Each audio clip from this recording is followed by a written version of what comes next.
الحمد لله نحمده ونستعينه ونستغفره ونؤمن به ونتوكل عليه ونعوذ بالله من شرور أنفسنا ومن سيئات أعمالنا من يهده الله فلا مضل له ومن يضلل فلا هادي له ونشهد أن لا إله إلا الله وحده لا شريك له ونشهد أن سيدنا ومولانا محمدا عبده ورسوله صلى الله تعالى عليه وعلى آله وأصحابه وبارك وسلم تسليما كثيرا كثيرا أما بعد.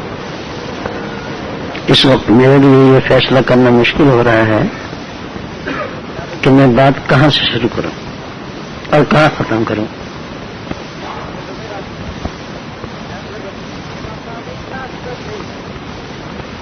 بہرکیف چند باتیں ذرا غور سے سن لیجیے.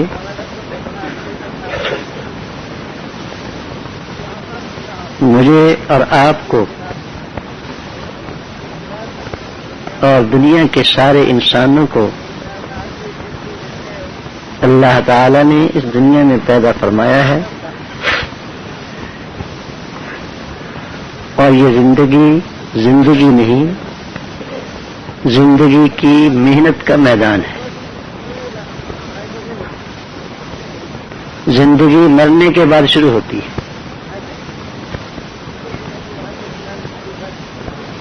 یوں کہتے ہیں کہ جس کی آنکھ بند ہو گئی اس کی آنکھ کھل گئی.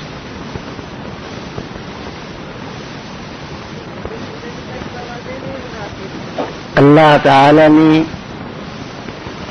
اس مقصد کے لیے تاکہ انسانوں کو جگایا جائے نیند سے 1,24,000 انبیاء کرام یا کم و بیش بھیجے. انبیاء کرام علیہم الصلاۃ والسلام کا مقدس گروہ وہ ہے جو اللہ کے سوا کسی پر نظر نہیں رکھتے تھے، اللہ کے سوا کسی سے ڈرتے نہیں تھے، اللہ کے سوا کسی سے توقع نہیں رکھتے تھے، اللہ کے سوا ان کا کوئی آسرا نہیں تھا. صرف اللہ کے لیے محنت کرتے تھے اور اللہ کو راضی کرنے کے لیے.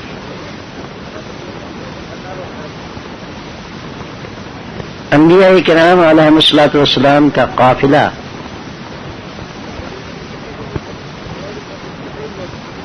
اس کی ابتدا حضرت آدم علیہ الصلاۃ والسلام سے ہوئی اور سیدنا محمد رسول اللہ صلی اللہ علیہ وسلم پر اللہ تعالی نے اس سلسلے کو ختم کر دیا.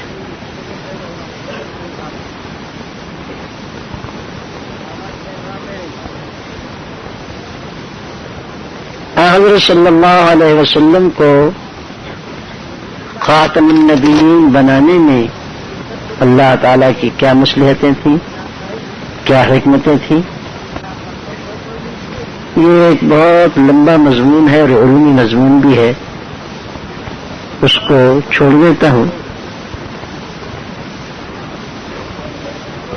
مختصر اتنی بات عرض کرتا ہوں کہ موسیٰ علیہ الصلاۃ والسلام کے بعد عیسیٰ علیہ السلام آئے. موسیٰ علیہ الصلاۃ والسلام کے ماننے والوں میں سے جن لوگوں نے عیسیٰ علیہ الصلاۃ والسلام کو مانا وہ جنتی اور مومن، اور جن لوگوں نے نہیں مانا وہ کون؟ کافر اور جہنمی. حالانکہ موسیٰ علیہ الصلاۃ والسلام اللہ کے اتنے جلیل القدر پیغمبر ہیں کہ ان کو کلیم اللہ کا خطاب حاصل ہے، براہ راست اللہ تعالی سے ہم کلامی. انبیاء کی جماعت علیہ السلام کی جماعت میں ان کو نصیب ہوئی، لیکن اس کے باوجود جب موسیٰ علیہ الصلوۃ والسلام کے بعد ایک نبی اور آیا تو موسیٰ علیہ السلام اپنی جگہ کتنے بھی بڑے اونچے ہوں، لیکن جو بعد میں آنے والے کو نہیں مانتا وہ کون ہے؟ حضرت عیسیٰ علیہ الصلوۃ والسلام روح اللہ ہے، کلمت اللہ ہے، اور بے شمار ان کے فضائل اور مناقب ہیں. ان کے ماننے والے مسلمان جو ان کی تعلیم پر عمل کرتے تھے، حضرت صلی اللہ علیہ وسلم حضرت عیسیٰ علیہ الصلوۃ والسلام کے بعد آئے. حضرت عیسیٰ علیہ السلام کتنی ہی بزرگ اور مقدس ہستی کیوں نہ ہو، لیکن ان کی امت میں سے جن لوگوں نے رسول اللہ صلی اللہ علیہ وسلم کو مانا وہ مسلمان، اور جنہوں نے نہیں مانا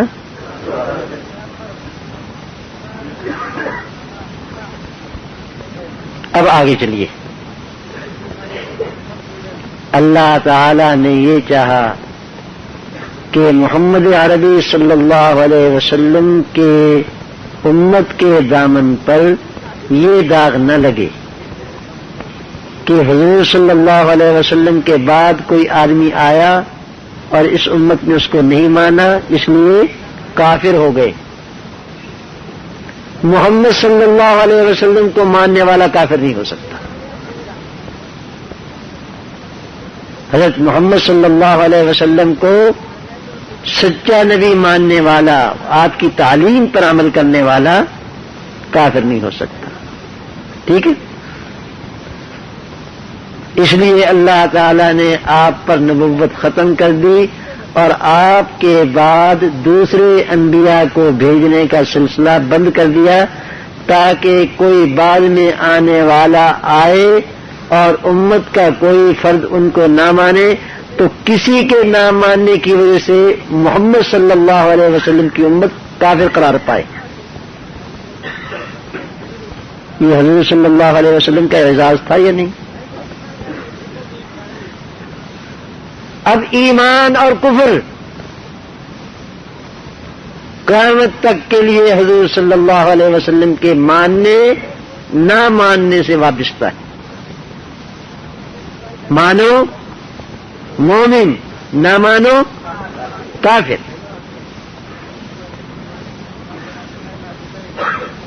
بس اتنی بات اس مجلس میں سمجھانے کی کافی ہے. اس کے بعد میں آگے چلتا ہوں. صحیح مسلم میں روایت ہے، والذی نفسی بیدہ لا يسمع بی یہودی ولا نصرانی ثم لم يؤمن بما جئت به الا اکبہ اللہ تعالی فی النار او کما قال علیہ الصلوۃ والسلام. اس ذات کی قسم جس کے قبضے میں میری جان ہے، میرے بارے میں کوئی یہودی اور کوئی نصرانی سنے کہ محمد صلی اللہ علیہ وسلم نے نبوت کا دعویٰ کیا ہے اور پھر وہ میری لائی ہوئی تعلیم پر ایمان نہ لائے تو اللہ تعالیٰ اس کو اوندا منہ کر کے دوزخ میں ڈالیں گے.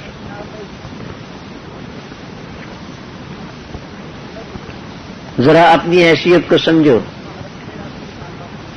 اپنی حیثیت کو سمجھو. پوری کی پوری دنیا 5 ارب ہے یا 5.5 یا 6 ارب،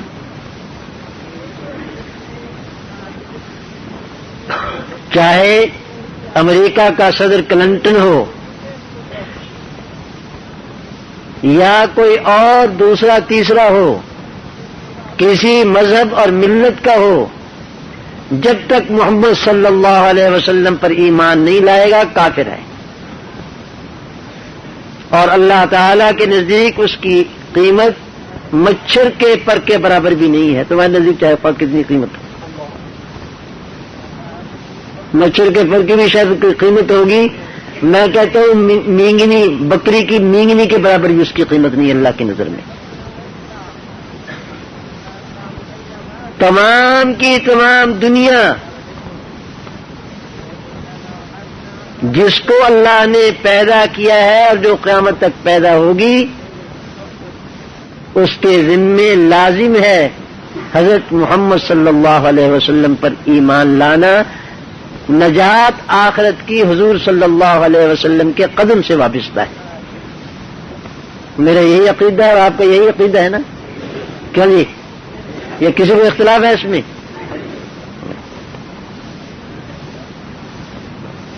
درمیان میں اپنی بات درمیان میں روک کر ایک بات اور کہتا ہوں. ہمارے درمیان قادیانی تو خیر قادیانی ہیں، ان کی تو بات میں کرنے والا ہوں انشاءاللہ، اور بہت سے لوگ پائے جاتے ہیں جو یہ کہتے ہیں کہ محمد صلی اللہ علیہ وسلم کی تعلیم کی ضرورت نہیں،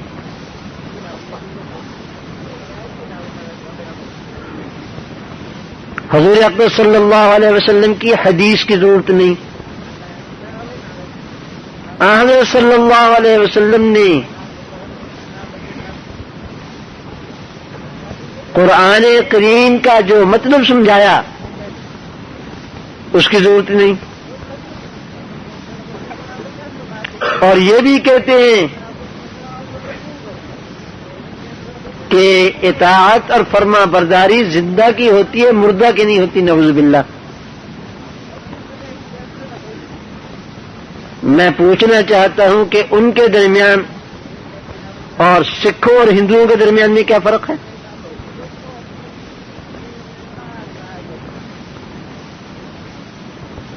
لا الہ الا اللہ محمد الرسول اللہ حضرت صلی اللہ علیہ وسلم کا کلمہ ہے، اور اس کلمہ پڑھنے کا مطلب یہ ہے کہ میں اللہ کے سوا کسی کو خدا نہیں مانتا، اور محمد صلی اللہ علیہ وسلم کو اللہ کا رسول سمجھتا ہوں. رسول کس کو کہتے ہیں؟ پیغام لانے والے کو. آپ کی زبان مبارک سے جو بات نکلی وہ اللہ کا پیغام تھا. آپ نے جو عمل کیا وہ اللہ کے پیغام کی تعمیل اور تشکیل تھی.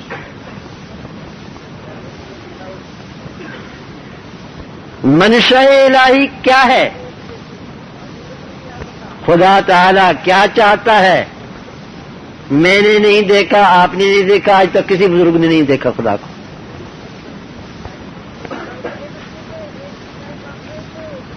وہ صرف ایک ذریعے سے معلوم ہو سکتا ہے، اور وہ ہے محمد صلی اللہ علیہ وسلم کا عمل. محمد صلی اللہ علیہ وسلم رمضان کے روزے رکھتے ہیں، فرض ہے. سال بھر کے روزے رکھتے ہیں، نفل ہے. عید کے دن کے روزے نہیں رکھتے، ایام تشریق کے روزے نہیں رکھتے. آپ جانتے ہیں کہ سال میں 5 روزے مسلمانوں کے لیے ممنوع ہیں، میٹھی عید کا، بقرہ عید کا، اور بقرہ عید کے 3 دن بعد. ان 5 دنوں کا روزہ حرام ہے. رمضان کا روزہ فرض، ساری سال کے روزے نفل اور اللہ کے منشا کے مطابق. لیکن ان 5 دنوں کا روزہ رکھنا اللہ کے منشا کے خلاف. اس بات کو زیادہ تفصیل سے بیان نہیں کرتا، اتنی بات کہتا ہوں کہ لا الہ الا اللہ محمد الرسول اللہ کا مطلب یہ ہے کہ حضرت صلی اللہ علیہ وسلم نے جو فرمایا اور جو کر کے دکھایا، آپ کا قول اور عمل پیغام الہی ہے اور منشاء خداوندی کا ترجمان ہے. اگر کسی کو یہ معلوم کرنا ہو کہ اللہ کیا چاہتا ہے، وہ محمد صلی اللہ علیہ وسلم کے عمل کو دیکھتے. ٹھیک ہے؟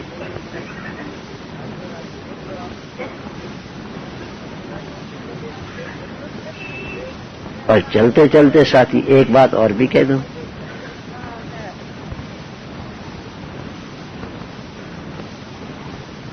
محمد صلی اللہ علیہ وسلم کیا کرتے تھے، آپ نے کیا کیا، یہ ہمیں حضرات صحابہ کرام رضوان اللہ علیہ مجمعین کے تعامل سے معلوم ہوگا۔ اگر صحابہ کرام پر اعتماد نہ کریں تو حضور صلی اللہ علیہ وسلم کا عمل کیسے معلوم ہوگا؟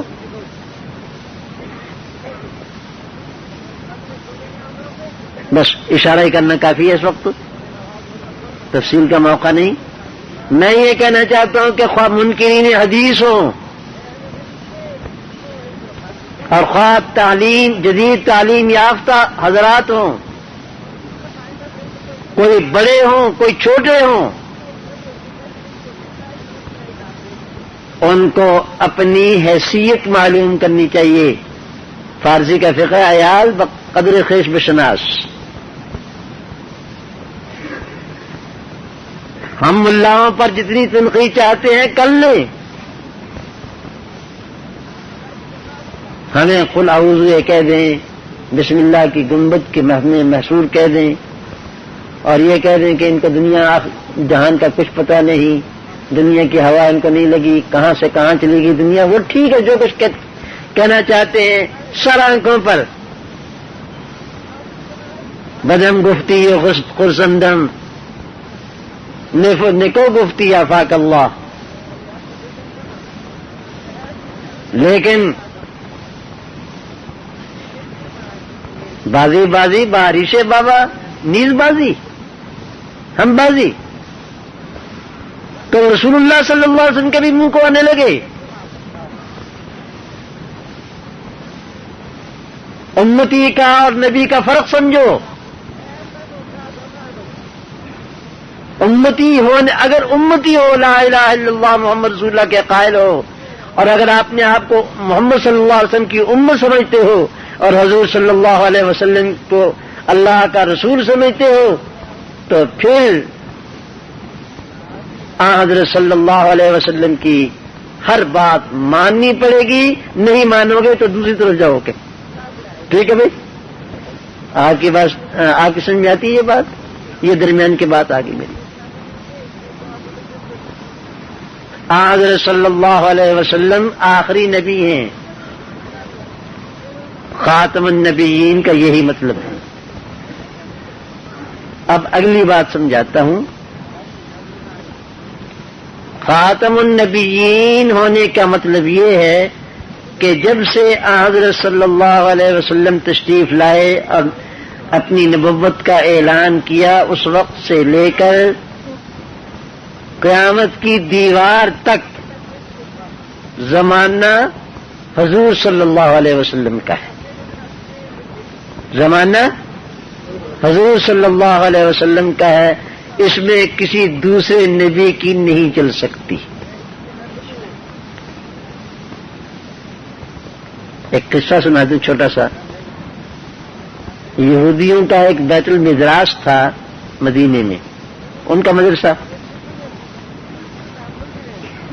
حضرت عمر رضی اللہ تعالی عنہ کبھی جاتے تھے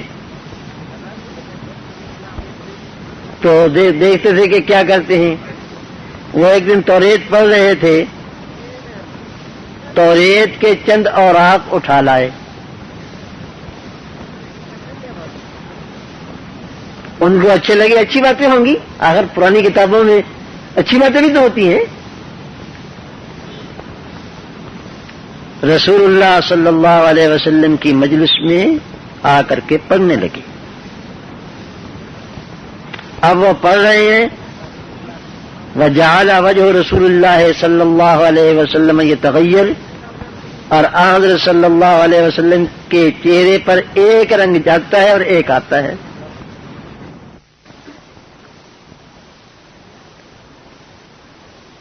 حضرت ابوبکر رضی اللہ تعالی عنہ برابر بیٹھے تھے، ان کے کونی ماری اور کہا سکلت کا امک یا عمر، عمر تیری ماں تجھ کو گم پائے، تو مر جائے۔ یہ عرب کا یہ کہنا چاہیے، کسی سے ناراضگی کا اظہار کرتے تھے تو یہ الفاظ بولتے تھے، فقالت کا امو کا یا عمر، عمر تیری ماں تجھ کو گم پائے یعنی تو مر جائے. اوما ترى الى وجه رسول اللہ صلی اللہ علیہ وسلم، تو حضرت صلی اللہ علیہ وسلم کے چہرے کو نہیں دیکھتا؟ انہوں نے نظر اٹھا کر کے اوپر دیکھا، حضرت صلی اللہ علیہ وسلم کا چہرہ سرخ غضبناک. انہوں نے اوراق لپیٹ دیے اور گھٹنے ٹیک دیے. حضرت عمر رضی اللہ عنہ کی عجیب ادا تھی، جب حضور صلی اللہ علیہ وسلم غصے ہوتے تھے تو مناتے یہی تھے، غصے گھٹنے ٹیک دیے اور کہا رضینا باللہ ربا وبالاسلام دینا وبمحمد صلی اللہ علیہ وسلم نبیا. ہم اللہ کو رب مان کر، اسلام کو اپنا دین مان کر اور محمد صلی اللہ علیہ وسلم کو اپنا نبی مان کر راضی ہو گئے. نعوذ باللہ من غضب اللہ وغضب رسولی، ہم اللہ کی پناہ چاہتے ہیں اللہ کے غضب سے اور رسول اللہ صلی اللہ علیہ وسلم کے غضب سے. حضرت صلی اللہ علیہ وسلم نے اسی غصے کے لہجے میں فرمایا امتحبکون انتم کما تحبکت الیہود والنصارى، تم بھی اسی طرح بھٹکا کرو گے جس طرح یہودی نصرانی بھٹکتے ہیں. لقد جئتکم ببیضاء نقیہ، میں تمہارے پاس ایک چمکدار اور روشن پاک صاف شریعت لے کر آیا. واللہ لو کان موسیٰ حیا لما وسعہ الا اتباعی، اللہ کی قسم اگر موسیٰ زندہ ہوتے علیہ الصلوۃ والسلام تو ان کو بھی میری پیروی کے بغیر چارہ نہ ہوتا. اگر موسیٰ علیہ السلام آ جائیں تو محمد صلی اللہ علیہ وسلم کے نقشے قدم پر چلے گے، اس کے بغیر ان کو چارہ ہی نہیں. خاتم النبیین کا مطلب یہ ہے، سمجھو میری بات کو، آدم علیہ الصلوۃ والسلام سے لے کر حضرت عیسیٰ علیہ الصلوۃ والسلام تک جتنے نبی ہوئے ہیں، اگر وہ سب کے سب زمین پر بھیج دیے جائیں تو وہ محمد صلی اللہ علیہ وسلم کے نقش قدم کی پیروی کریں گے. یہ معنی ہے خاتم النبیین کے. اور جب یہ ہو گیا تو کہنا چاہیے کہ ایک بزرگ کے بقول کہ پہلے انبیاء کرام آسمان نبوت کے ستارے تھے اور محمد الرسول اللہ صلی اللہ علیہ وسلم کا وجود ثانی آفتاب نبوت ہے. ستارے کوئی زیادہ چمکتا ہے کوئی تھوڑا چمکتا ہے، روشنی ہے اور آفتاب نبوت کے بعد پھر نبوت ختم. اب کوئی چراغ نہیں جلائے گا. سورج نکلا ہوا ہو اور دھوپ ہو تو بتیاں بند کر دیتے ہو نا، دھوپ آ رہی ہے روشنی آ رہی ہے، مصنوعی بتیوں کی ضرورت، روشنی کی ضرورت نہیں. آفتاب کی روشنی بہت کافی ہے، گرمی بھی ہے، حرارت بھی ہے، اور اس کے طلوع ہونے سے دن چڑھ جاتا ہے، ہر چیز نظر آتی ہے. محمد صلی اللہ علیہ وسلم جب آپ تشریف لے آئے تو آفتاب نبوت طلوع ہو گیا، اور آفتاب نبوت کے طلوع ہونے کے بعد اب قیامت تک کسی نبی کی ضرورت نہیں رہی. یہ بات بھی سمجھ میں آ گئی.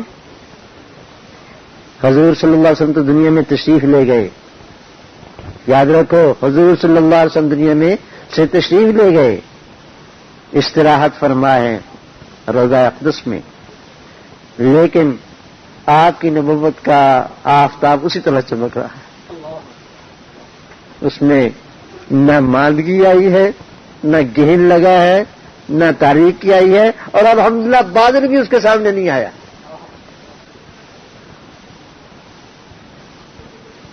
میں پوری دنیا کے سامنے دعوے سے کہہ سکتا ہوں اور کہتا ہوں، میرا یہ دعویٰ نوٹ کر لو، الحمدللہ ہم آج بھی اپنے نبی کو ان کی سیرت و کردار کے آئینے میں اور ان کے قول و عمل کے آئینے میں اسی طرح دیکھ رہے ہیں جس طرح کے رسول اللہ صلی اللہ علیہ وسلم کے زمانے کے لوگ ان کو دیکھ رہے تھے.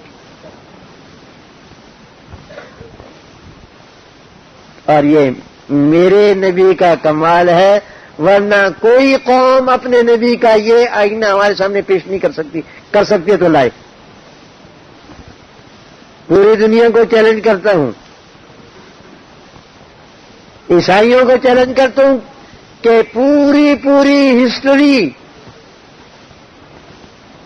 ان کے حضرت عیسیٰ علیہ السلام کے اقوال کی اور افعال کی پیش کرو. اس سے قطع نظر کہ وہ منسوخ ہے، اگر وہ صحیح پیش بھی کر دیں تو بھی منسوخ ہے. ٹھیک ہے نا؟ لیکن کر نہیں سکتے. محمد صلی اللہ علیہ وسلم کی کتاب زندہ ہے، اور جس طرح گویا آج نازل ہوئی ہے اسی طرح تر و تازہ ہے. محمد صلی اللہ علیہ وسلم کے اقوال اور افعال، آپ کا نماز پڑھنا، روزہ رکھنا، زکوٰۃ کی تعلیم دینا، حج کرنا، جہاد کرنا، صلح کرنا، جنگ کرنا، گھر میں بیویوں سے معاملات اور باہر دوستوں سے معاملات، دشمنوں سے معاملات، ایک ایک چیز محفوظ ہے. اور حضرات فقہائے امت، اللہ ان کو جزائے خیر عطا فرمائے. ایک ٹولہ غیر مقلدین کا بھی ہے.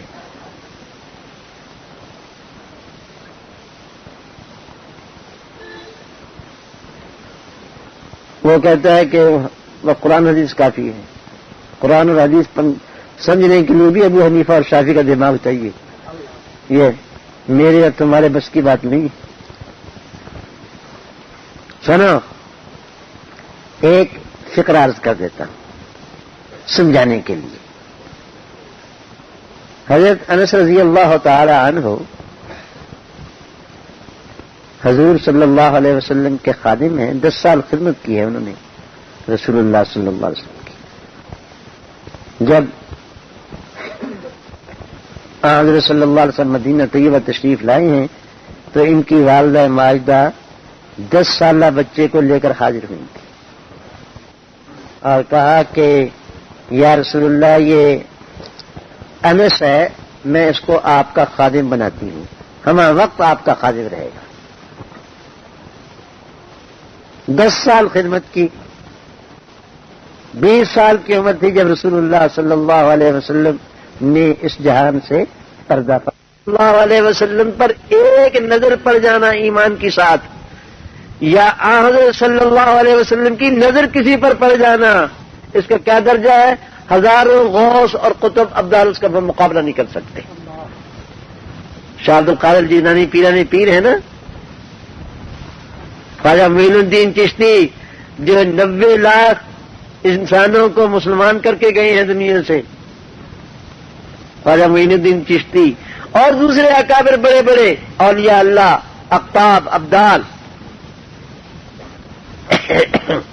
ساری دنیا اگر شاہ عبد القادر جیلانی جیسے لوگوں سے بھری ہوئی ہو، معین الدین چشتی جیسے لوگوں سے بھری ہوئی ہو، تو محمد صلی اللہ علیہ وسلم کے دیکھنے والے کا مقابلہ نہیں کر سکتی. وہ ہے نظر کیمیا اثر آنا کے وفاق بنظر خاک را کیمیا کنند آیا بود کے گوشے چشمے بما کنند. جب یہ بات سن میں آئی تو اب میں آگے عرض کرتا ہوں کہ وہ محمد عربی صلی اللہ علیہ وسلم جس کی پیروی حضرت موسیٰ علیہ السلام اور حضرت عیسیٰ علیہ السلام کے لیے بھی اسی طرح ضروری جس طرح کہ ہمارے لیے ضروری. ابھی میں نے عرض کیا نا، ابھی عرض کیا تھا. اس کے بعد اگر کوئی نبوت کا دعویٰ کرے اور اپنے نہ ماننے والوں کو کافر کہے تو وہ حضور صلی اللہ علیہ وسلم کی توہین کرنے والا نہیں تو اور کیا ہے.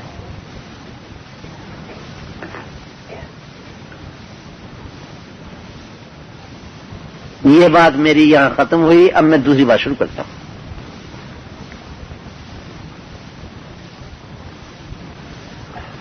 میرے بھائیوں، ہم سب گناہگار ہیں۔ گناہ کس چیز کا نام ہے؟ اللہ کے حکم کی فرما برداری نہ کرنے کا۔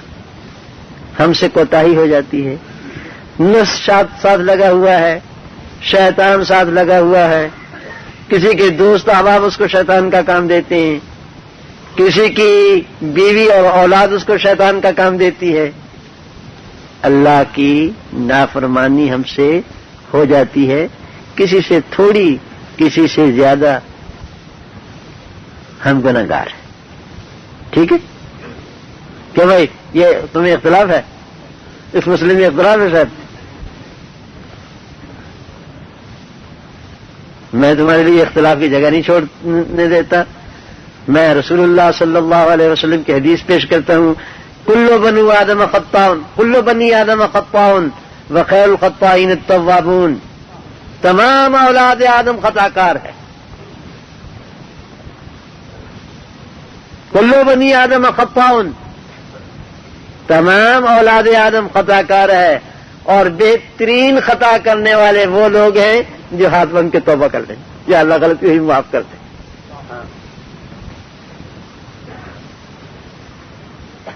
گناہ تو ہو جاتے ہیں ہم سے، غلطیاں ہو جاتی ہیں، لیکن توبہ، یا اللہ میں گنہگار ہوں، اکڑ نہ کرے۔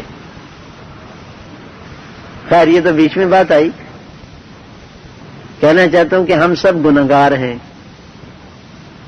لیکن اگر اللہ کو اور اس کے رسول صلی اللہ علیہ وسلم کو اور آپ کے لائے ہوئے پورے دین کو مانتے ہو تو مسلمان ہیں۔ ٹھیک ہے، بجائے اور اگر آپ بہت اچھائی کرنے والے ہیں، دنیا کا بڑا بھلا کرتے ہیں، غریبوں کی خدمت کرتے ہیں، بھوکوں کو کھانا کھلاتے ہیں، وغیرہ وغیرہ، لیکن اللہ اور اللہ کے رسول کی بات کو نہیں مانتے، کہتے میں نہیں مانتا، تو اس کا نام کیا ہوگا؟ کافر۔ میرا بھائی، گنہگار ہم سب ہیں، ہاتھ جوڑ کر توبہ کرتے ہیں، لیکن الحمدللہ کافر نہیں، اللہ کا شکر ہے کافر نہیں ہے۔ میں تمہارے سامنے لا الہ الا اللہ محمد الرسول اللہ پڑھتا ہوں اور اقرار کرتا ہوں دل سے اور جان سے کہ میں محمد عربی صلی اللہ علیہ وسلم کے لائے ہوئے دین کا ایک ایک حرف مانتا ہوں۔ بتاؤ میں مسلمان کے کافر؟ گنہگار میں ہے، میں خود اقرار کرتا ہوں، اور غالباً آپ بھی یہی کرتے ہیں۔ خوب سمجھ لو کہ قیامت کے دن مدار نجات ایمان ہے۔ عمل میں کوتاہی ہوئی، اللہ سے معافی کی امید، توبہ کرتے ہیں، وہاں بھی جا کے معافی مانگیں گے، یہاں بھی مانگتے ہیں۔ بھائی گنہگار کے لیے سوائے معافی مانگنے کی اور کیا چارہ کار ہے کہ اور کوئی صورت ہے؟ بھائی اللہ تعالیٰ کے قصور کی تلافی ہم کر سکیں تو کر دیتے، ہمارے پاس تو اتنی بھی قیمت نہیں کہ تلافی کر دے۔ ایک دفعہ رسول اللہ صلی اللہ علیہ وسلم نے فرمایا کہ پہلی امتوں کا ایک آدمی تھا، اس نے 500 سال اللہ تعالیٰ کی عبادت کی تھی، اور عبادت بھی اس طرح کی کہ ایک لمحہ کے لیے اللہ کی نافرمانی نہیں کی تھی۔ پہلے لوگوں کی بڑی عمریں ہوتی تھی، انتقال ہو گیا، اللہ تعالیٰ نے فرمایا کہ اس کو قیامت کے دن پیش ہوگا، وہ اس وقت کا واقعہ بیان فرماتے ہیں رسول اللہ صلی اللہ علیہ وسلم کہ اللہ تعالیٰ فرشتوں سے فرمائیں گے کہ اس کو میرے فضل سے جنت میں لے جاؤ،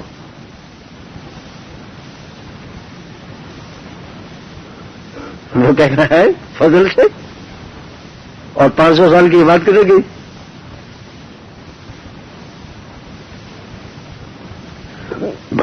فرمائیں گے ذرا تھوڑا دوسری طرف لے چلو، جنت کی طرف نہیں، دوسری طرف لے چلو. جہنم تو ابھی بڑی دور ہوگی، راستے میں پیاس لگے گی اس شخص کو.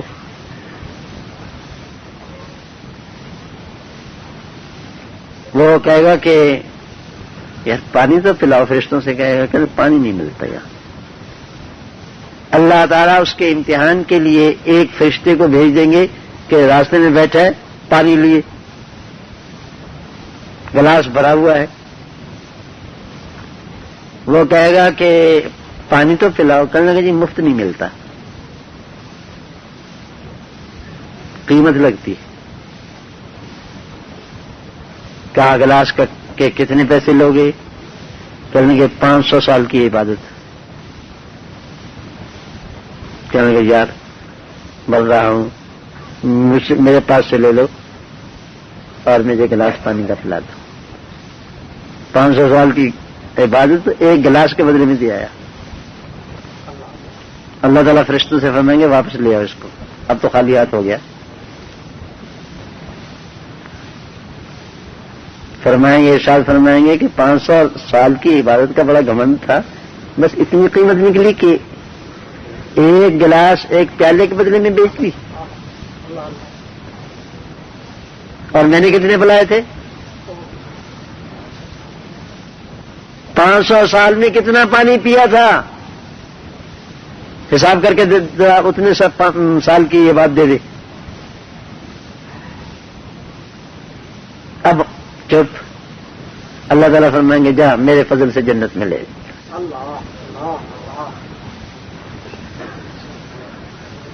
ہم اگر تلافی کرنا بھی چاہیں کیا کر سکتے ہیں؟ توبہ ہی کر سکتے ہیں نا. آج تک میں نے پیدا ہونے کے بعد ایک نعمت جو ہے آنکھوں کی جو استعمال کی، اس کا کیسے بدلہ ادا کروں؟ بتائیے. میں نے جو کانوں کی نعمت استعمال کی، ایک نعمت، کیوں کر بدلہ ادا کروں؟ کیا میرے پاس ہے کہ میں اللہ کو دے دوں؟ بھوک لگتی ہے، بھوک لگنا بھی نعمت، اور روٹی ملتی ہے، ملنا بھی نعمت. کتنے ٹن میں نے کھا لیے جب سے پیدا ہوا ہوں، اور کتنے ٹن پانی کے پی لیے. اور دوسری نعمتوں کا کیا بتاؤں؟ وَإِن تَعُدُّوا نِعْمَتَ اللَّهِ لَا تُحْصُوهَا، اگر تم اللہ کی نعمت کو گننا چاہو تو گن نہیں سکتے.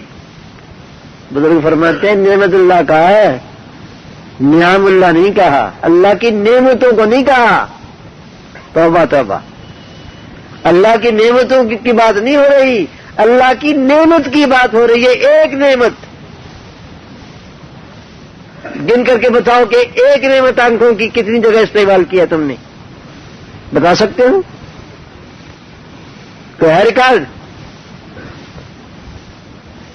میں عرض کر رہا ہوں کہ ہماری گناہگاری کا علاج سوائے معافی مانگنے کی اور کیا ہے؟ ہم اللہ کو کیا دے سکتے؟ لیکن گناہگار رہو، باغی نہ بنو.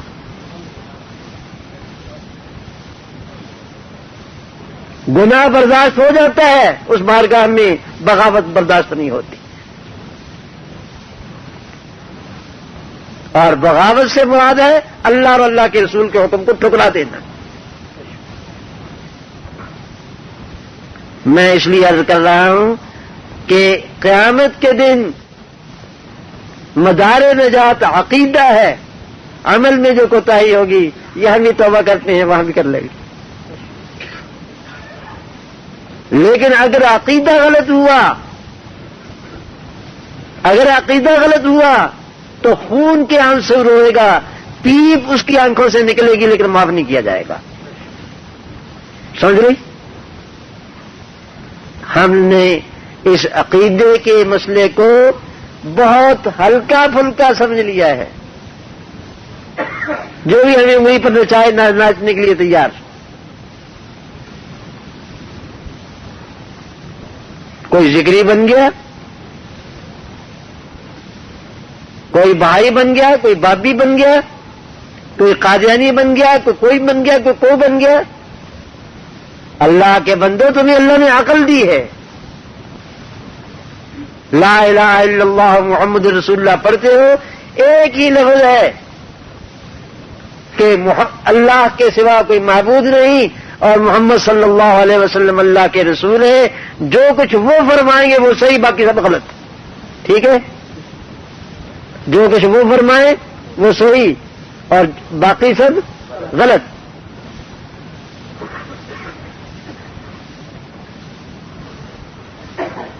یہاں کو قادیانیوں کا نمائندہ بھی شاید نہیں ہوگا.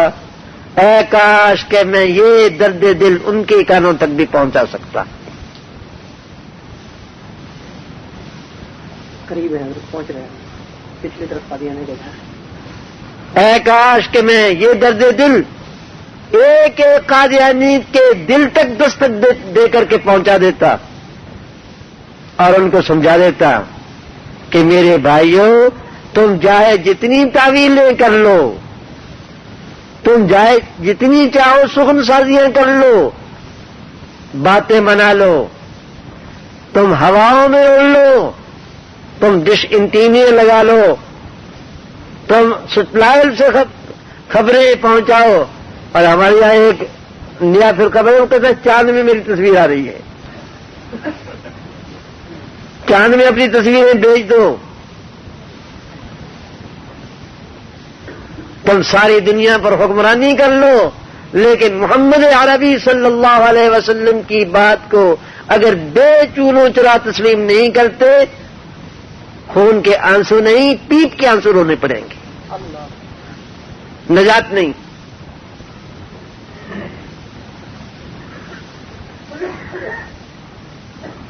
یہ بیچارے بولے بالے مسلمانوں کو, جیسے مولانا اللہ وسائے صاحب کہہ رہے تھے, کسی کو ملازمت کا جھانسا دیتے ہیں, کسی کو کچھ بتاتے ہیں, کسی کو کچھ بتاتے ہیں, ایک چائے کی پیالی پر نوجوانوں کو گمراہ کر لیتے ہیں. تم کر لو جتنے نوجوانوں کو گمراہ کرنا چاہتے ہو کر لو, لیکن میری درخواست یہ ہے کہ اپنی عاقبت کی فکر کرو. میں تم سے ایک پیسے کا طالب نہیں ہوں. آؤ, میرا غریب خانہ کھلا ہے, میری مسجد کھلی ہے, میں ایک ایک قادیانی کے ایک ایک شبے کا جواب دینے کے لیے تیار ہوں, تسلی کرنے کے لیے تیار ہوں.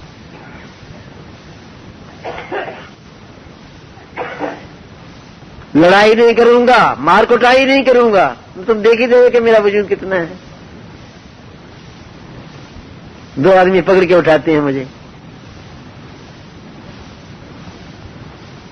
لڑائی نہیں کروں گا, مار کٹائی نہیں کروں گا, کوئی تشدد نہیں کروں گا. اپنے دوستوں سے نہیں کہوں گا کہ تشدد کرو, کوئی غیر سنجیدہ بات نہیں کروں گا, کوئی دل آزاری کی بات نہیں کروں گا. تمہیں اتنی بات تو سمجھا دوں گا کہ غلام احمد کیا تھا.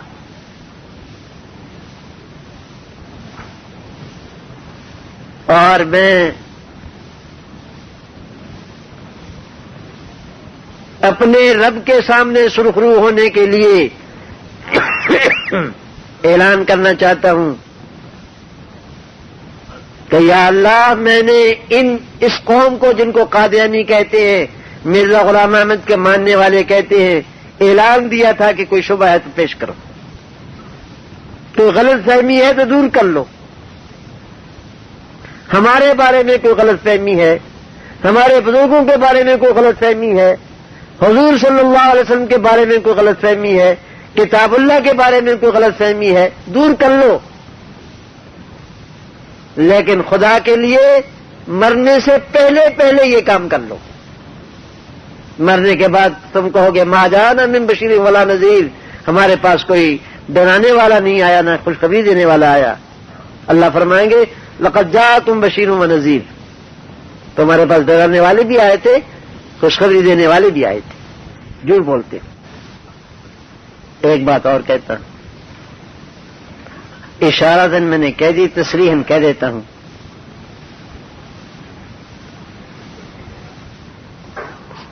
ظفر اللہ خان قادیانی ہوا ہے، اس وقت میرے قادیانی بھائی ظفر اللہ خان کا حوالہ دے کر مجھ سے لڑا کرتے تھے کہ دیکھا ہماری جماعت کا آدمی عالمی عدالت کا جج بن گیا. میں نے اس وقت ان سے کہا تھا کہ ان سے پہلے بھی تو عالمی عدالت چلی تھی نا، چل رہی تھی پہلے. وہ پہلا جج تو نہیں بنا، پہلے بھی جج ہوتے رہے، اب بھی ہوتے ہیں. اور کچھ ظفر اللہ کے استاد ہوں گے قانون میں.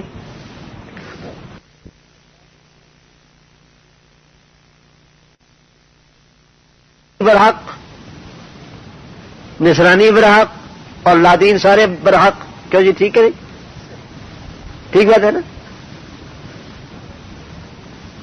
یہ بات کرنے کی نہیں تھی لیکن تم نے کی اور میں نے جواب دیا. لیکن ناراض نہ ہونا. قادیانیوں، میں تم سے پوچھتا ہوں کہ ظفر اللہ خان کا انجام کیا ہوا؟ لاہور میں مرا ہے. تمہاری جماعت کا اتنا بڑا آدمی، 120 آدمی بھی جنازے میں نہیں تھے اس کے. ایڈس ہو گئی تھی اور دور سے 40 گز کھڑے ہو کر کے جنازہ پڑھا انہوں نے. انجام دیکھ لیا. پھر ڈاکٹر عبدالسلام آیا، سرگود دیکھا تھا، سرگود دیکھا تھا کہاں کا؟ خوشاب کا. فزکس میں اس کو انعام مل گیا، نوبل انعام. میرا رسالہ غدار پاکستان کے نام سے اس کو پڑھ لو، اس کی حقیقت میں نے کھول کر بتا دی ہے کہ وہ انعام کیا ہے اور کس طرح دیا گیا اس کو. 3 آدمیوں کو مشترکہ انعام دیا گیا، اس میں ایک عبدالسلام تھا.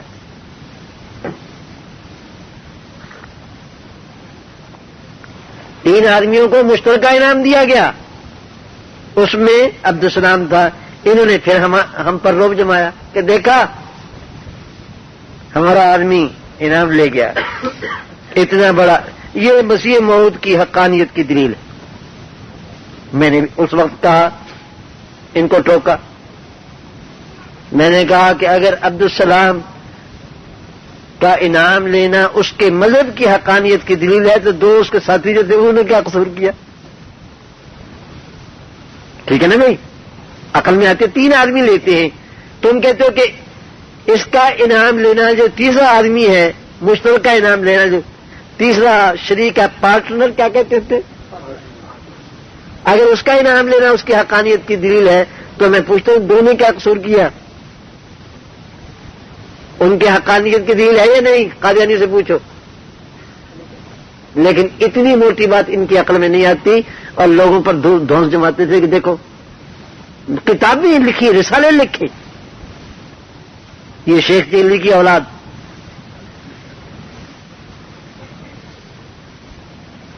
میں نے اس وقت منہ توڑ جواب دے دیا تمہیں. لیکن اب وہی عبدالسلام مرقع عبرت بنے ہوئے ہے، دماغ کام نہیں کر رہا. اپنی لڑکی کے ہے، کوئی قادیانی بھی اس کو ملنے کے لیے نہیں جاتا الا ماشاء اللہ. یہ حقانیت کی دلیل ہے.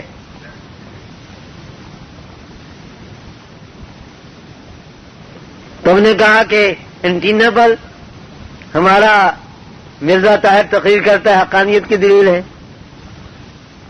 میں نے لندن کے جلسے میں بھی کہا تھا اور آج پھر کہتا ہوں کہ شیطان کی آواز مرزا طاہر سے زیادہ سنائی دیتی ہے.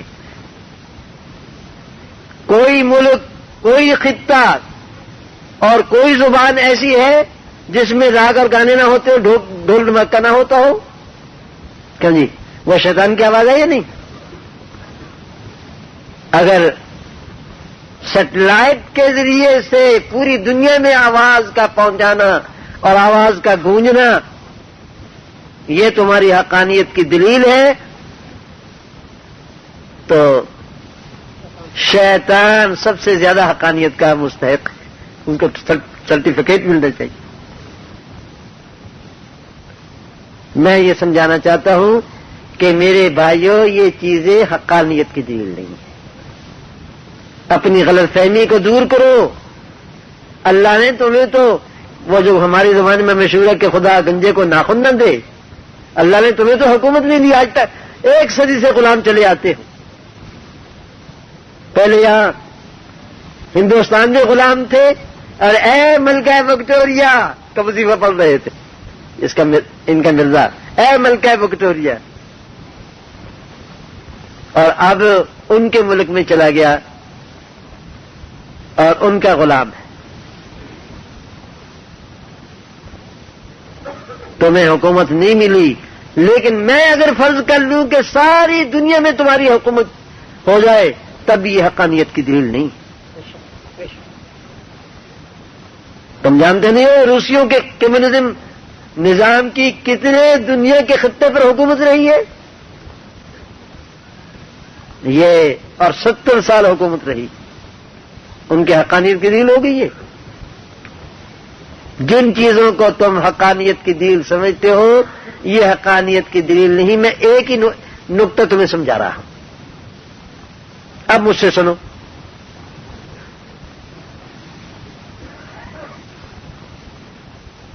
میرے پاس ایک صاحب آئے، قادیانی سے مسلمان ہو گئے تھے لیکن بیوی مسلمان نہیں ہوتی تھی۔ وہ میرے پاس لے آ کے اس کو سمجھاؤ۔ میں نے کہا بی بی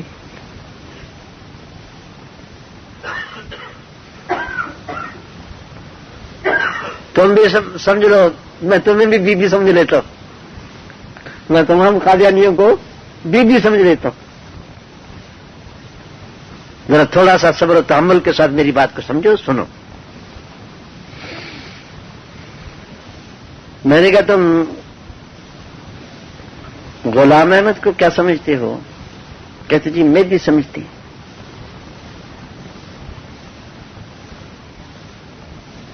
میں نے کہا کچھ اور؟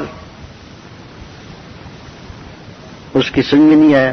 میں نے کہا جو اصل لفظ ہے وہ تو تم چھوڑ رہی ہو، تم لوگ مسیح موعود کہا کرتے ہو۔ کہیں گے ہاں ہم مسیح موعود کہتے ہیں۔ پھر میں نے اس کو سمجھانا شروع کیا۔ مرزا غلام احمد نے سن 1880 میں دعویٰ کیا کہ میں مجدد ہوں، اور 10 سال تک چلتا رہا۔ 10 سال کے بعد دعویٰ بدلتا تھا۔ 1891 میں دعویٰ کیا کہ میں مسیح موعود ہوں، اور 1901 میں دعویٰ کیا کہ نبی ہوں۔ 10 اوپر ملا دیتے کیا ہو جاتا بھائی؟ پھر کیا تو کون سا سن بنتا؟ 1911۔ اگر 1911 تک جیتا تو دعویٰ کرتا کہ میں خدا ہوں، لیکن اللہ نے 1908 میں پکڑ لیا۔ اکبر بادشاہ نے نبوت کا دعویٰ کیا تھا تو ایک ظریف نے شعر کہا تھا کہ شاہ ما امسال دعوی نبوت کردہ است، سال دیگر گر خدا خواہ سدن۔ ہمارے بادشاہ نے اس سال نبوت کا دعویٰ کیا ہے، اگلے سال اللہ نے چاہا تو خدا بھی بن جائے گا۔ یہ 10 سال کے بعد بات بدلتا ہے۔ اب دعوے بدلتا تھا۔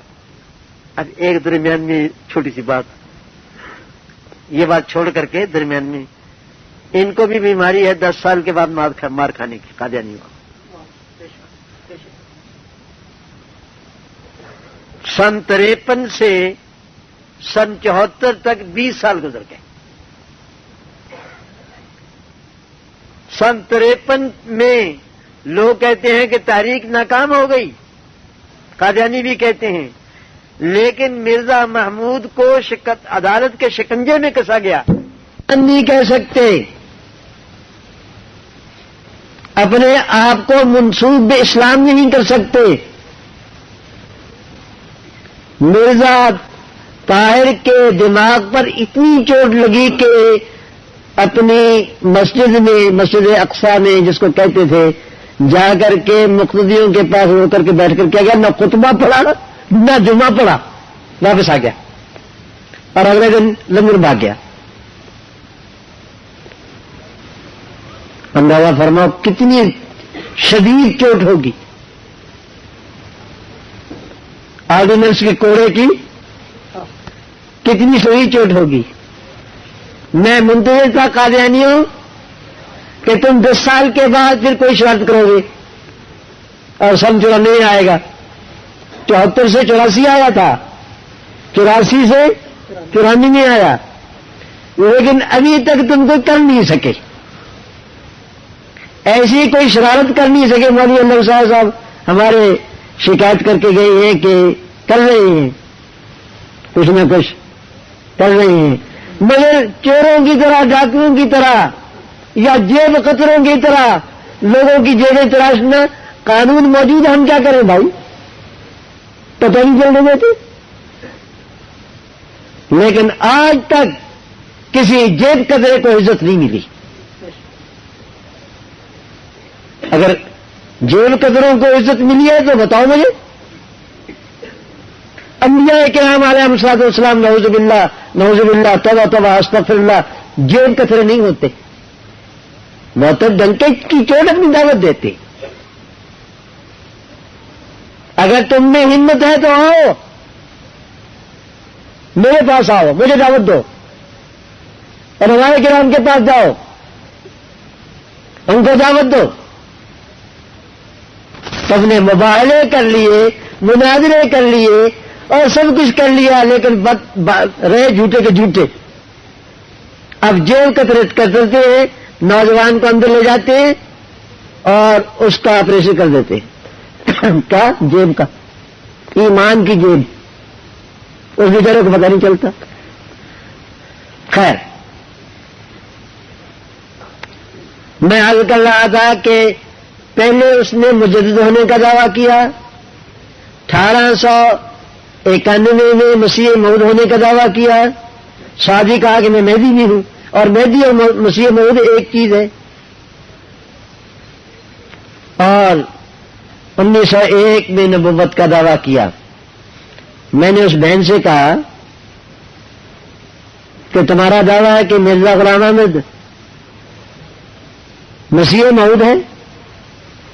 سمجھو میری بات کو، مسیح موعود 2 لفظ ہے. مسیح موعود، ایک تو مسیح اور موعود کے معنی وہ مسیح جس کا ہم سے وعدہ کیا گیا ہے. اللہ تعالی نے اور اس کے رسول صلی اللہ علیہ وسلم نے ہم سے وعدہ کیا ہے کہ قرب قیامت میں کانا دجال نکلے گا. یاد ہے نا بھائی، سب کو یاد ہے. کانا دجال نکلے گا اور اس کو قتل کرنے کے لیے آسمان سے عیسیٰ علیہ الصلوۃ والسلام نازل ہوں گے. یہ ہے مسیح موعود، وہ مسیح جس کا ہم سے وعدہ کیا گیا. چنانچہ اس مسیح کو کیا کہتے ہیں؟ مسیح ابن مریم. کیا کہتے ہیں اس کو؟ مسیح ابن من مسیح ابن مریم الا رسول. قرآن میں جگہ جگہ مسیح ابن مریم. میں پوچھنا چاہتا ہوں کہ دنیا میں نبوت کی تاریخ میں مسیح کتنے ہوئے ہیں؟ تم کہو گے یہ مول بہت تنگ کرتا ہے، سوال پوچھتا ہے ہمیں جواب نہیں آتا. بھائی ایک ہی ہوا ہے. دنیا ایک ہی مسیح کو جانتی ہے اور وہ مسیح ابن مریم. اگر کوئی دوسرا ہے تو مجھے بتاؤ. قرآن میں، حدیث میں، پہلی کتابوں میں، پچھلی کتابوں میں اس ایک مسیح کے علاوہ کوئی اور مسیح ہو تو مجھے نشاندہی کرو. مسیح ابن مریم، اور یہی مسیح یہ موعود ہے. مرزا غلام احمد ازالہ اوہام میں لکھتا ہے، یہ ان کی روحانی خزائن، ان کی کتابوں کا مجموعہ ہے. مرزا غلام احمد کی تمام کتابیں انہوں نے 23 جلدوں میں چھاپ دی. ان کا نام رکھا روحانی خزائن. اللہ کی شان، روحانی خزائن. اس کی 3ویں جلد کے صفحہ 400 میں لکھتا ہے، مسیح ابن مریم کے آنے کی پیشگوئی ایک اول درجے کی پیشگوئی ہے. کس نے آنا ہے؟ کس نے آنا ہے بھائی؟ مسیح ابن مریم. مسیح ابن مریم کے آنے کی پیشگوئی ایک اول درجے کی پیشگوئی ہے، جس کو سب نے بالاتفاق قبول کر لیا ہے. پوری امت کا اس پر اجماع ہے. اور سیاہ میں جس قدر پیشگوئیاں لکھی گئی ہیں، کوئی پیشگوئی اس کے ہم پہلو اور ہم وزن ثابت نہیں ہوتی. تواتر کا اول درجہ اس کا حاصل ہے، اس کو حاصل ہے. انجیل بھی اس کی مصدق. وہذا لفظ دعائیں میں ہی الفاظ ہیں مرزا غلام احمد کے. میں نے بی بی کے سامنے کتاب کھول دی، وہ رکھ دی. میں نے کہا کہ آنا کس نے؟ مسیح موعود کون ہے؟ مسیح ابن مریم. مان لیے؟ سمجھو میری بات کو. مسیح ابن مریم. اب اسی کتاب کا میں نے صفحہ 192 نکالا، اور اس کا عنوان ہے، موٹی سرخی ہے، علماء ہند کی خدمت میں نیاز نامہ. علماء ہند کی خدمت میں نیاز نامہ غلام احمد کا. اے علماء دین و مفتیان شرعیتین، میری ان معلومات کو متوجہ ہو کر سنو کہ اس عاجز نے جو مسیح نے مسیح ہونے کا دعویٰ کیا ہے، جس کو بعض کم فہم لوگ مسیح موعود سمجھ بیٹھے ہیں، اس عاجز نے جو مسیح نے مسیح ہونے کا دعویٰ کیا ہے، جس کو کم فہم لوگ مسیح موعود سمجھ بیٹھے ہیں. یہ کوئی نیا دعویٰ نہیں جو آج میں نے کیا ہو. آگے لمبی عبارت ہے، اس کے آخر میں کہتا ہے، میں نے ہرگز یہ دعویٰ نہیں کیا کہ میں مسیح ابن مریم ہوں. میں نے ہرگز دعویٰ نہیں کیا مسیح ابن مریم ہوں. جو شخص یہ الزام مجھ پر لگاوے وہ سراسر مفتری اور کذاب ہے. مفتری کہتے ہیں بہتان باندھنے والا، اور کذاب کہتے ہیں مہا جھوٹا. جو آدمی غلام احمد کو مسیح موعود کہے وہ غلط فہمی میں شکار، اور جو آدمی مرزا غلام احمد کو مسیح ابن مریم کہے وہ مفتری اور کذاب. آنا تھا مسیح ابن مریم نے، اور جو غلام احمد کو مسیح ابن مریم کہے وہ مفتری اور کذاب. بتاؤ یہ مسیح موعود کیسے ہوا؟ آپ کی سمجھ آ رہا ہے؟ کچھ دونوں بات سمجھ آ رہی ہے نا؟ مطلب اس کا یہ ہے کہ آنے والا مسیح جس کو ہم مسیح موعود کہتے ہیں، کہہ سکتے ہیں، ہم نہیں کہتے، ہم تو عیسیٰ ابن مریم کہتے ہیں. مسیح جس کو مسیح موعود کہنا چاہیے وہ مسیح ابن مریم ہے. اور غلام احمد کانوں پر ہاتھ رکھ کے کہتا ہے کہ میں مسیح ابن مریم نہیں، بلکہ جو مجھے مسیح ابن مریم کہتا ہے وہ سراسر مفتری اور کذاب ہے. اگر میری اس عبارت میں ایک لفظ کم بیش نکلے مجھے پکڑ لو. بتاؤ مسیح موعود کیسے ہوا؟ نہیں. بی بی کہتے نہیں ہو سکتا. میں نے کہا اور سنو، وہ کہتے ہیں میں مہدی ہوں. تم جانتے ہو بھائی ہم مسلمان قائد ہیں نا کہ مہدی آئیں گے. تم نے شاید نہ سنا ہو تو میں تمہیں سمجھا دوں. مہدی کا نام محمد ہوگا، باپ کا نام عبداللہ ہوگا. محمد ابن عبداللہ، ٹھیک ہے. اور حضرت حسن کی اولاد ہوں گے، الحسنی، حضرت حسین کی نہیں، حضرت حسن کی. اور الفاطمی، حضرت فاطمہ کی اولاد ہوں گے. ٹھیک ہے، یہ تو سب جانتے ہیں نا. غلام احمد محمد تھا، اللہ کی شان، اس کے نام میں کوئی دور نزدیک محمد کا لفظ نہیں آیا. محمد غلام احمد ہی کہہ دیتا تو چلو جھوٹے سچے جھوٹے محمد غلام احمد تو آگے تھا نا.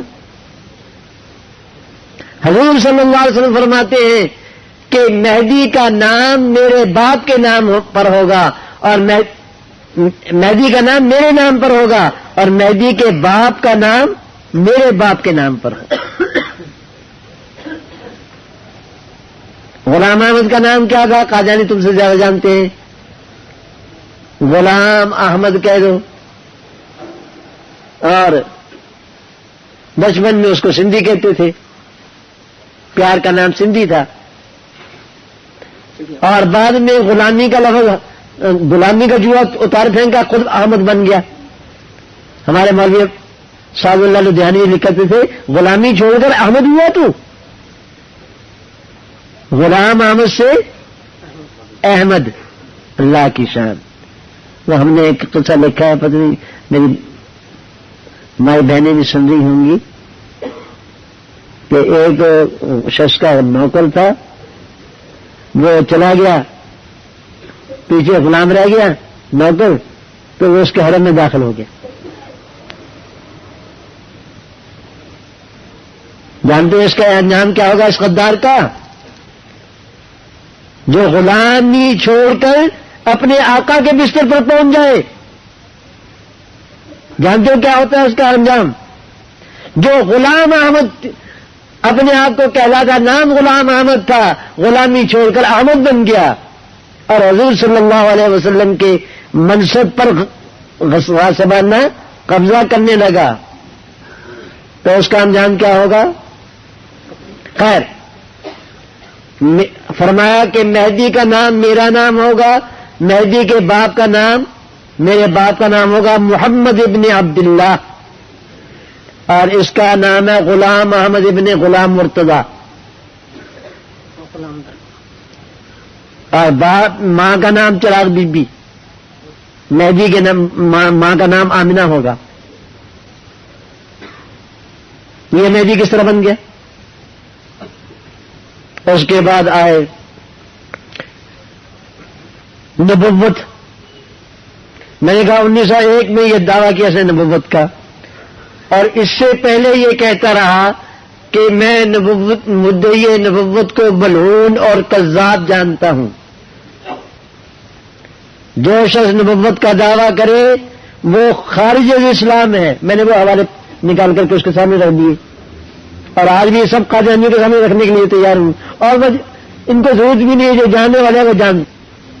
یہ بیچارے جو ہے عوام، ان کو نہیں پتا کہ غلام احمد کیا کہتا رہا ہے اور کیا لکھتا رہا ہے. وہ حوالے نکال دیے. میں نے کہا کل تک مدعی نبوت سمجھو 1901 سے پہلے مدعی نبوت ملعون اور کذاب تھا، خارج اسلام تھا، اور 1901 کے بعد پھر وہ اسلامی کیسے داخل ہو گیا؟ میں نے یہ سمجھو. ایک بات میں نے مرزا طاہر سے پوچھی تھی برمنگھم کے جلسے میں.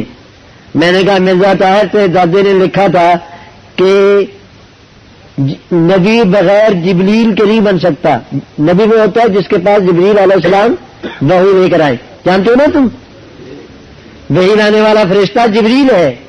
غلام احمد نے لکھا ہے ضالہ اوہام میں کہ نبی وہ ہوتا ہے جس کے پاس جبریل آئے، اور ساتھ ہی لکھا ہے کہ جبریل کے آنے کا دروازہ قیامت تک بند ہے.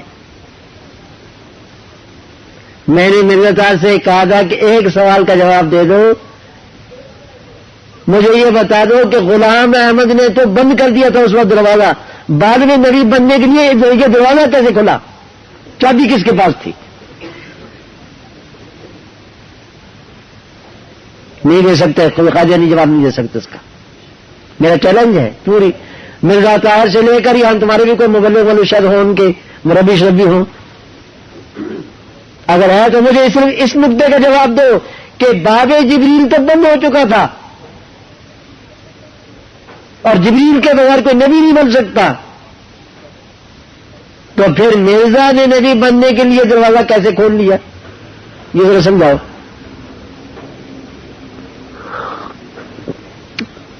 پھر میں نے اس کو سمجھا کہ بی بی میں بتاؤں یہ نبی کیسے بنا ہے. غلام احمد کہتا ہے کہ میں نبی الگ ہوئی نہیں بھائی، کوئی الگ آئے نبی تو اس کے لیے تم تلاش کرو کہ آیا جبریل آ سکتا ہے کہ نہیں آ سکتا. میں تو بعین ہی محمد رسول اللہ دوبارہ آ گیا ہوں. لا حول ولا قوت الا باللہ. ایک غلطی کے ازالہ میں لکھتا ہے محمد الرسول اللہ والذین معہ اشداء علی الکفار رحماء بینہم. اس وحی اللہ میں مجھے محمد کہا گیا ہے اور رسول بھی محمد رسول اللہ میں ہوں.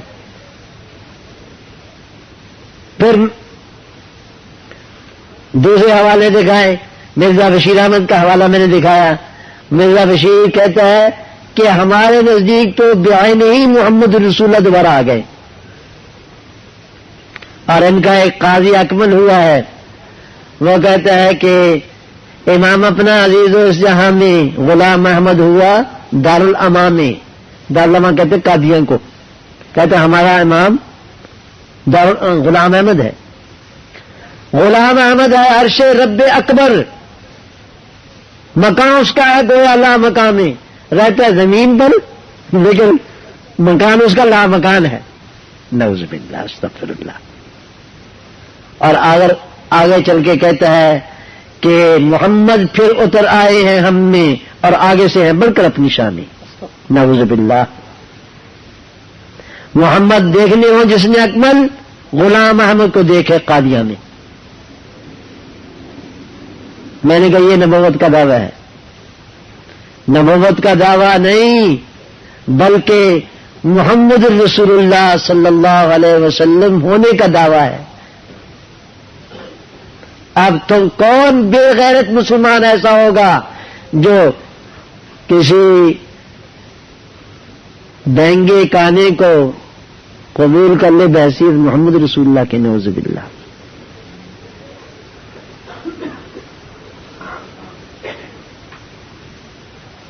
یہ بات بھی ہو گئی. اس کے سارے جھوٹے دعوے جھوٹے ہو گئے. مجدد ہونے کا دعویٰ بھی جھوٹا، اس کے مسیح ہونے کا دعویٰ بھی جھوٹا، مہدی ہونے کا دعویٰ بھی جھوٹا، نبی ہونے کا دعویٰ بھی جھوٹا. اب ایک اور بات سنو. قادیانی کہتے ہیں ہم محمد لا الہ الا اللہ محمد رسول اللہ پڑھتے ہیں. کیا بھائی کہتے ہیں نا لا الہ الا اللہ مسئلہ؟ کہتے ہیں کلمہ گو کو کافر نہ کہو. بہت وقت ہو رہا ہے، میں ختم کرتا ہوں. ایک بات سنا کر کے سمجھا کر کے ختم کرتا ہوں.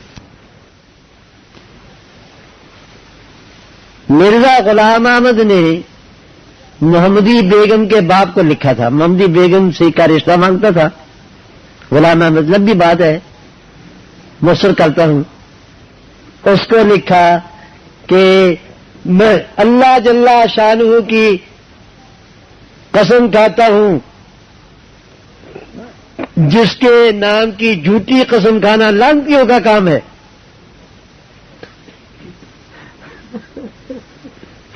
سچا تھا. میں اللہ جل شانہ کی قسم کھا کر کہتا ہوں جس کی قسم کھانا لعنتیوں کا کام ہے کہ مجھے یہ الہام ہوا تھا کہ آپ کی دختر کلام کا رشتہ مجھ سے ہوگا. آپ کی بڑی لڑکی میرے نکاح میں آئے گی. کس نے کہا الہام کیا؟ اللہ نے، بقول مرزا کے اللہ نے.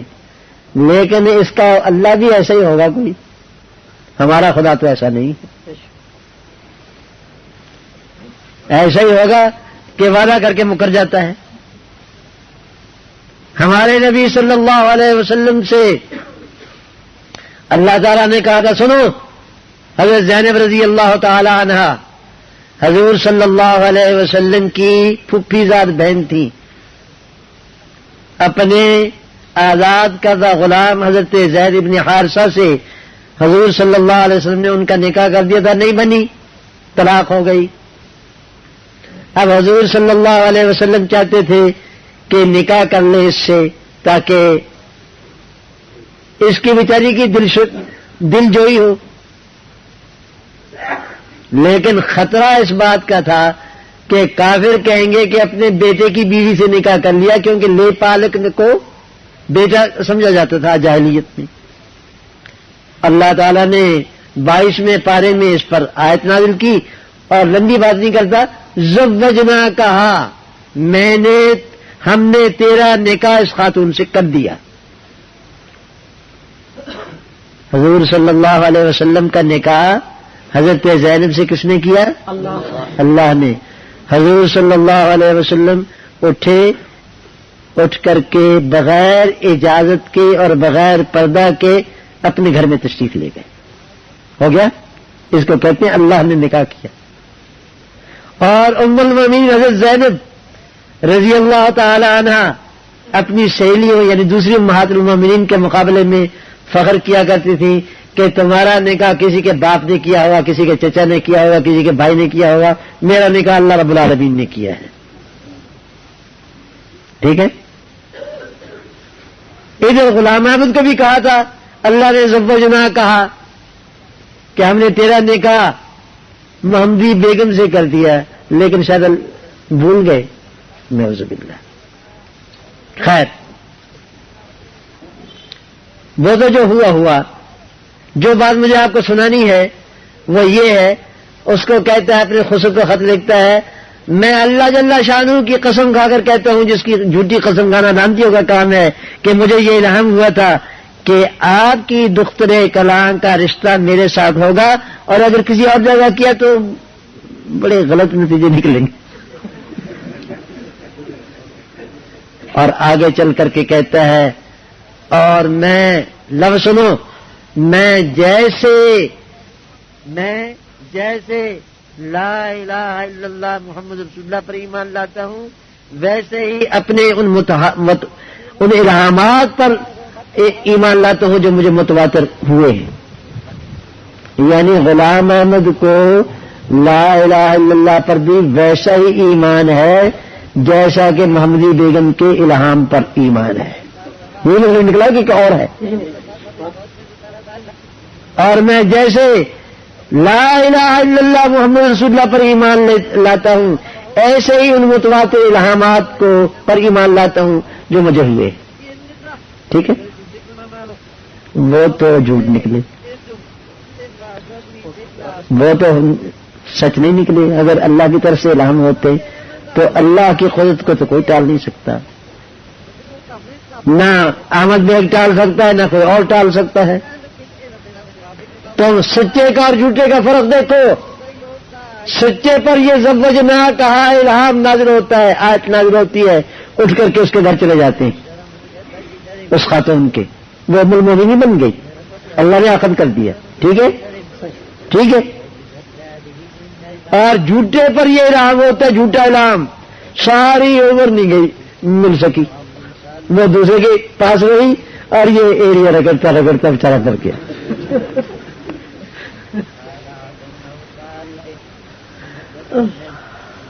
کہنا یہ ہے کہ محمدی بیگم کا الہام تو جھوٹ نکلا، کہ محمدی بیگم تیرے نکاح میں آئے گی، یہ تو جھوٹ نکلا.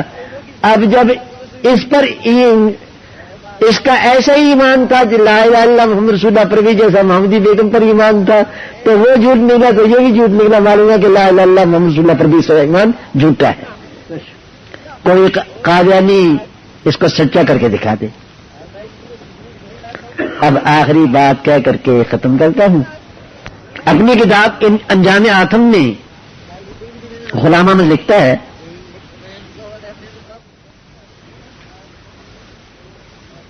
کہ مجھے 3 الہام ہوئے تھے.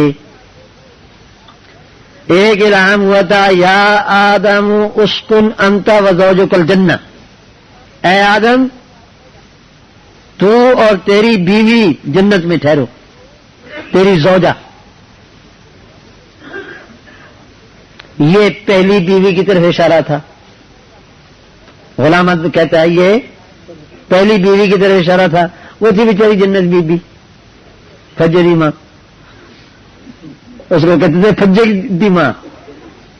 فضل فضل احمد غلام احمد کا لڑکا تھا، اس کی ماں تھی، وہ اس کو کہتے فجدی ماں. غلام احمد نے اس کو طلاق دے دی تھی. غلام احمد نے طلاق دے دی تھی اور وہ بن گئی دوزخی. غلام احمد اپنی وہ دجال والی جنت، وہ جنت میں گیا. تو سوال یہ ہے کہ یہ الہام کیسے سچا ہوا؟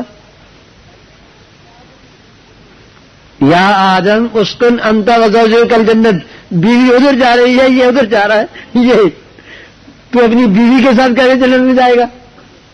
بولے بیوی بھی نہیں. اچھا کہتا دوسرا الہام ہوتا یا مریم مقنتی، نہیں یا مریم ادخل انت وزوجک الجنہ، اے مریم تو داخل ہو جا اور تیرا زوج جنت میں. مریم بنی مرزا. مریم کون ہوا؟ مرزا.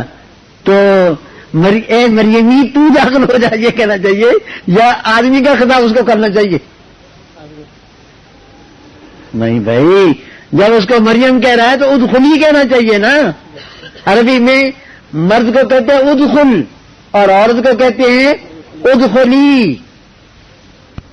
تو جب مرزا مریم ہوا تو اللہ تعالیٰ اگر اس کو خطاب کرتا تو ادخل کے ساتھ کرتا یا ادخلی کے ساتھ کرتا؟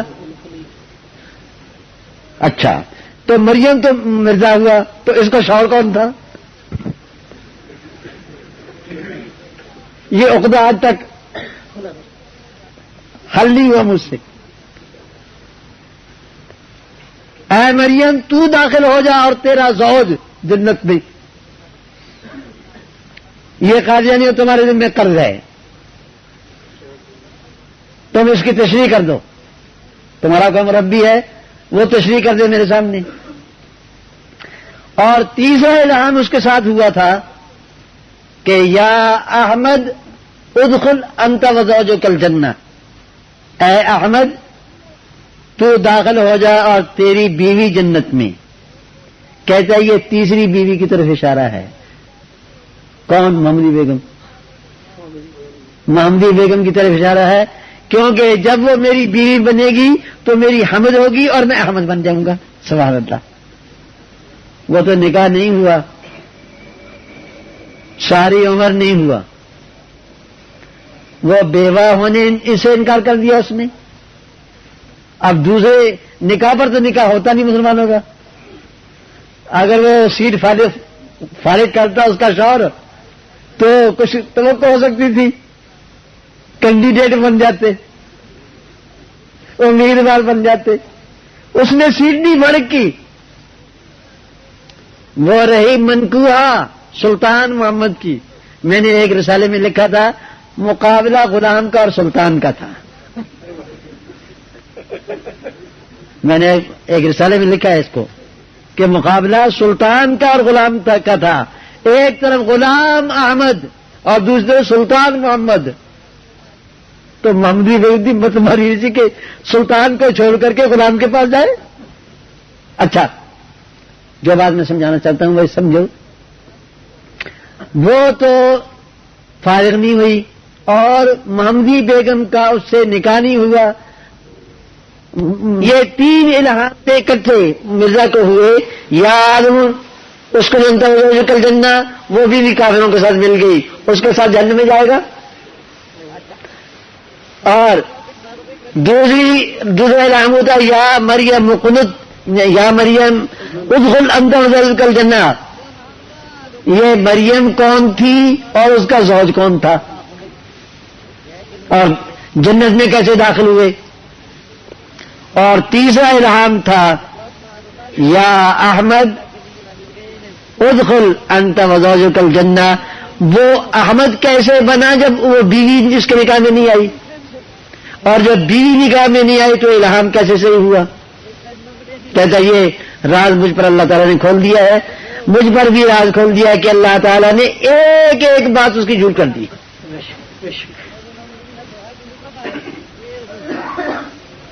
دعویٰ نہیں کرنا چاہیے آدمی کو دعویٰ نہیں کرنا چاہیے، بری بات ہے، لیکن ایک بات کہتا ہوں کہ دنیا میں جتنے جھوٹے ہوئے ہیں ہر ایک کا جھوٹ مرزا غلام احمد میں موجود تھا. ایک اور دوسرا دعویٰ یہ کرتا ہوں، اس کی کوئی کتاب کھول لو، جہاں سے چاہو کھول لو، میں ثابت کر دوں گا کہ یہ بات جھوٹ ہے. کوئی صفحہ جھوٹ سے خالی نہیں، کوئی صفحہ کفر سے خالی نہیں، کوئی صفحہ دجل سے خالی نہیں، کوئی صفحہ بے ایمانی سے خالی نہیں، کوئی صفحہ لغویات سے خالی نہیں. میں پوچھتا ہوں کہ تمہیں مسیح موعود بنانا تو ایسے بنانا کچھ چنگا پراگا بنانا. میں اپنے قادیانی دوستوں کی خدمت میں ایک دفعہ پھر عرض کرتا ہوں، مجھ سے سمجھو، اگر کوئی تمہاری سمجھ میں نہیں آئی بات میں سمجھانے کے لیے حاضر ہوں. رب کعبہ کی قسم، مرزا غلام احمد نہ نبی ہے،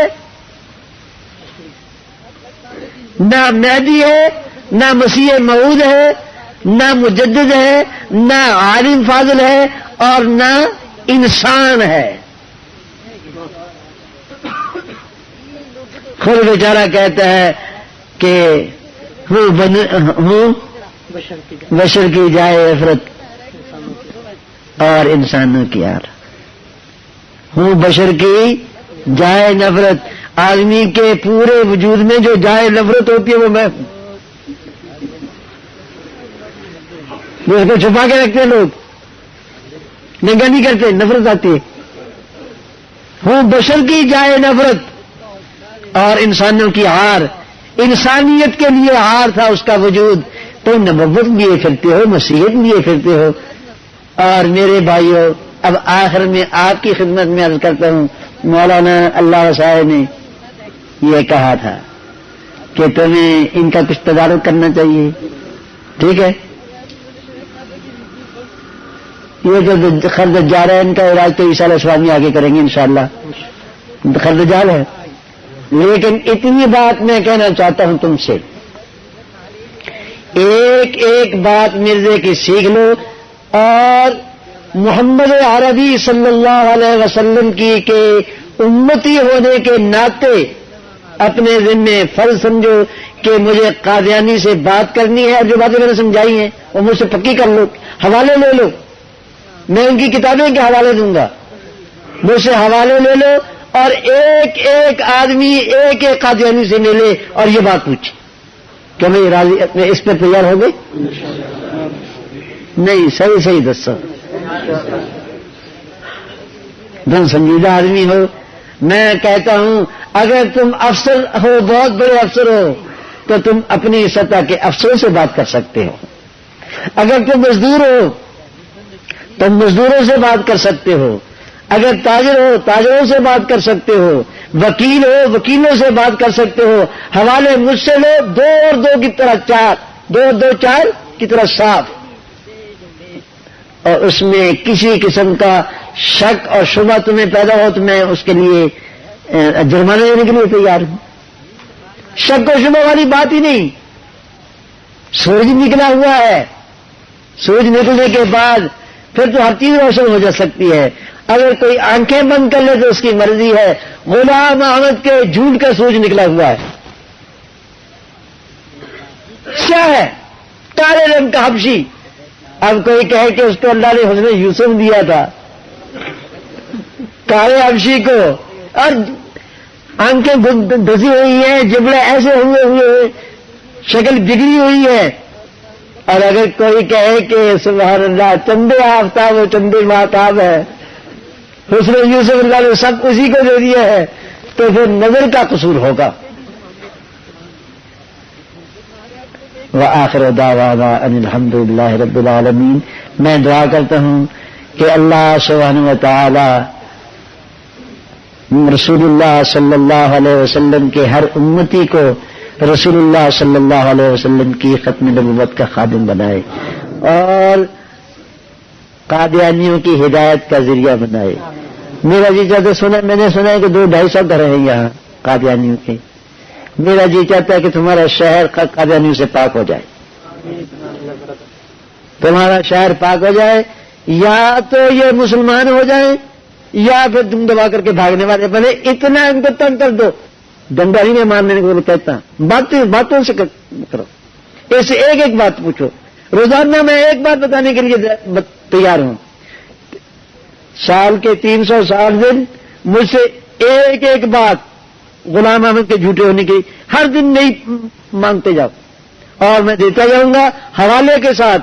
اور وہ حوالہ قادیانی کے سامنے پیش کر دو. پانی نہیں مانگیں گے، شام کا کرتا پانی نہیں مانگتے، انشاءاللہ پانی نہیں مانگیں گے. اللہ تعالیٰ تمہیں توفیق عطا فرمائے. اور آپ حضرات کا شکریہ ادا کرتا ہوں کہ آپ حضرات بہت جم کر بیٹھے اور بہت زیادہ وقت دے دیا. 11 ہو کر اللہ خدا الحمدللہ رب العالمین. کانفرنس سے خطاب فرما رہے تھے. تیار کردہ پاک ریکارڈنگ، پہلی منزل کریم سینٹر صدر کراچی. Phone number 56788123. شوق سے نام صحابہ کا، لے شوق سے نام صحابہ کا، کر چرچا عام صحابہ کا.